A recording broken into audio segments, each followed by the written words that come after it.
Welcome to another Taking a Moment, a time to remind ourselves that we're all in this together and we need to take care of ourselves and each other. I'm Dr. Rob Althoff. I'm your Chief of Psychiatry at CVPH. And I want to talk to you about how we know that teams will function better in a crisis than they do the rest of the time. There's an old theory in psychology where Yerkes and Dodson showed in 1908, bear with me, that stress was actually good for performance.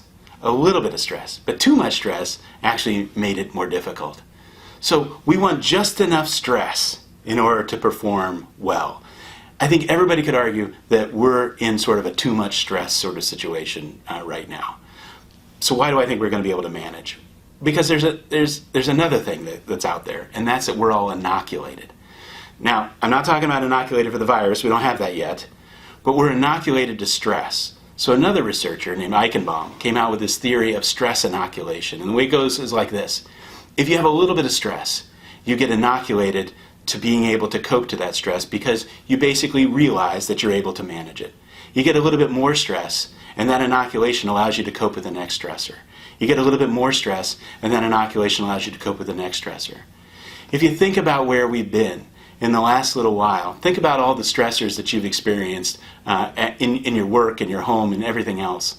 You've worked the long hours, you've pulled the doubles, you've worked short-staffed, you've done what you needed to do, you've been stressed.